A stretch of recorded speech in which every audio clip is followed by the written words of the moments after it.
Look around wherever you are and spot 5 things around you that are made of plastic.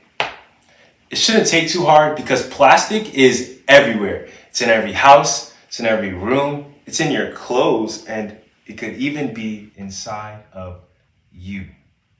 But most people don't even know what plastic is made of, and they don't know what the consequences are when you have a society that relies on plastic. Luckily, there's a growing movement to address that. Alongside many advocates and other partners, Mom's Clean Air Force is working to help the public learn more about the true cost of plastic. Mom's Clean Air Force is a community of 1.5 million caregivers and parents who are united against air pollution and climate change to protect children's health. We work on a variety of air pollution that all tie into climate change, and this includes plastic. And don't worry, if the connection isn't clear between plastic and climate change, we're going to talk about that. It's going to become apparent very soon because that's actually the point of this whole podcast. To help you better understand where plastic comes from, how it impacts our health, and how it's tied to climate change. So, Mom's Clean Air Force has trusted me to help them spread the word about this project. A little about me. My name is Osasenaga Idahor. I'm a pre-med student at Harvard concentrating in environmental science and public policy. And in my free time, I like to do a little podcasting of my own with my podcast, The Climate Doctor, no MD. But here, for the next several episodes, we are here to talk about the health and climate change impacts of living a lifestyle that is so reliant on plastic. We're specifically here to discuss the outcomes of becoming a plastic people. And if you think that all this plastic is not a problem, stick around because boy, do I have some things to tell you. Just let that intro music play first.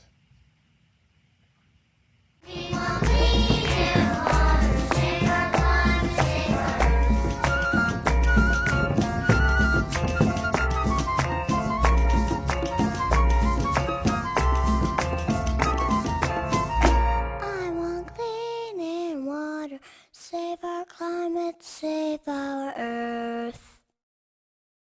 The first thing to do is figure out what this plastic stuff is, right? I mean, it's everywhere. We might as well know what it's actually made of, right?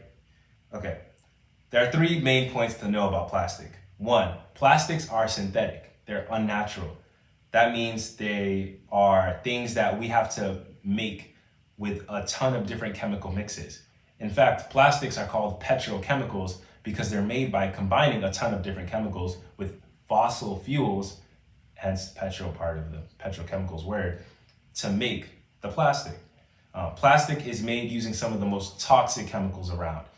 And these plastic making chemicals are often released into the air, released into water, and that's really bad because they're polluting.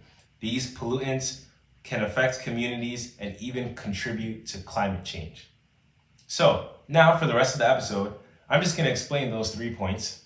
That 1, plastics are synthetic. 2, plastics are made using some of the most toxic chemicals around. And 3, that plastics, are made from chemicals that are really polluting and that contribute to climate change and affect our health. Those 3 points, that's what I'm going to talk about for the rest of the episode. For the first point, I said that plastics are made from fossil fuels. That is specifically oil, natural gas, and coal. Plastic is made using mostly oil and natural gas. Not a lot of plastic is made using coal. And using these fossil fuels, regardless of the source, requires extraction. And this is a complicated process that involves a lot of toxic chemicals and produces a lot of chemical hazards as waste products. And I'm talking about chemicals that you don't ever want to be in contact with, like PFAS, phthalates, heavy metals, bisphenol A, and a class of chemicals called flame retardants. It gets worse because beyond these cancer-causing chemicals that we use to make plastic, using fossil fuels generally is just not a good thing for our planet. You see, fossil fuels are a non-renewable resource. That means that natural sources of fossil fuels take a very, very long time to fill up again once they're depleted. I'm talking on the scale of millions of years to refill. But this fact about fossil fuels has not stopped us from continuously extracting more and more fossil fuels. So it's increasingly hard at this point to find a source of fossil fuels. These fossil fuels are often found under layers and layers of rock. Solid, solid rock that's miles even underneath the surface.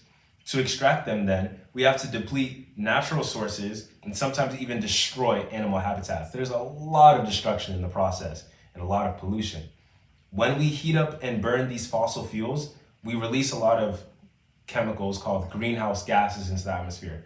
These greenhouse gases stick around in the atmosphere, they absorb heat that's emitted from the earth, and they reflect it back towards the planet, warming it up in the process. And that's what the effect is. Things like global warming and related, such as extreme weather events, climate change. This is what we mean when we say greenhouse gases. Too much of them is a problem. So now it should be clear that the extraction of all these fossil fuels as an energy source or to make plastic is poisoning us and our planet. But now I want to delve a little deeper into the impact of the petrochemicals that contaminate air and water. These chemicals can make people in our communities sicker by causing cancer, like I said before, but also other illnesses, generally just messing up our body's natural functions. And since nearly all plastic is made from these fossil fuels, every time we make plastic, we poison our communities and our planet just a little more. But to make things worse, after fossil fuels have been extracted, plastic production requires that there needs to be a refining process of the extracted fossil fuel, right? And this, again, releases a ton of pollution. So where are these big companies like Exxon and Shell and BASF and other petrochemical companies, where are they building their facilities? Well, unfortunately, they're in black, brown, and communities of color in general. Low-income communities are the places where these big giants come to put their facilities.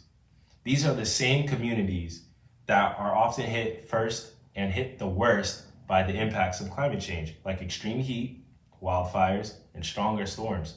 So these communities are hit not only by climate change, the hardest, they're also hit the hardest by the effects of living in a plastic society. The issue of this plastics production thing is clearly then a matter of injustice. And since this injustice is related to the natural environment, we have a word for it.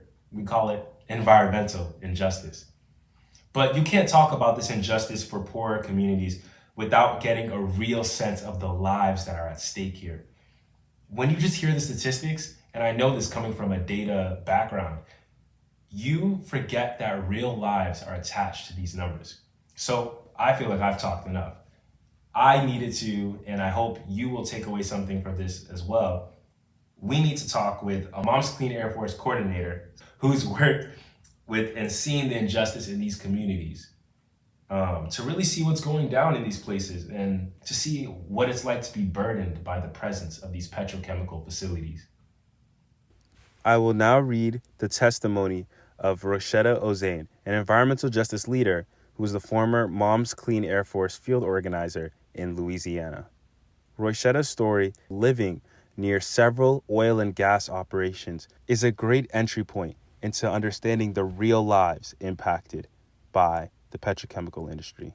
Here are Rochetta's words.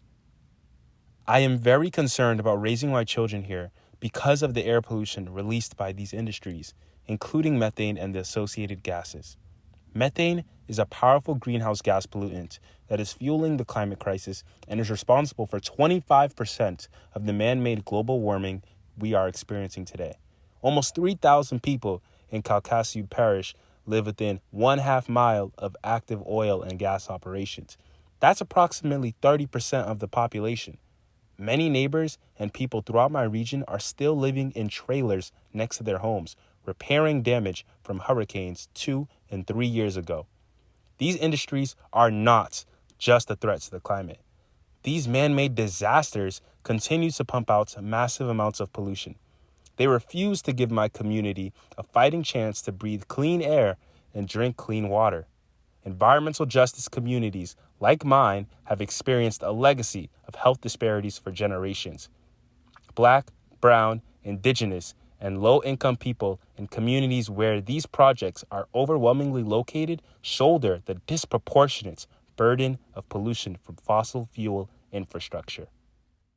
So, after hearing so much information from this one episode, let's talk about action steps. I mean, I can't just tell you all this information. It's kind of heavy stuff. And if you don't have something to do with it, it can leave you just feeling down, And I don't want that for you. So, here are some things I want you to do. One is just talk about it. I made some conversation starters that I think as questions you can help start talking with family and loved ones about. Here are just a couple, and use the words I'm saying and change them to fit your words. Like, say it in your voice. But here are things that I think you could use to start potentially. One question is, you ever think about things that we have at home? Like, how do we make this? That's a very general question. It could go anywhere, but hopefully the idea is you start to ask, or they start to question, like, oh yeah, plastic is a thing. I wonder where plastic comes from. Yeah.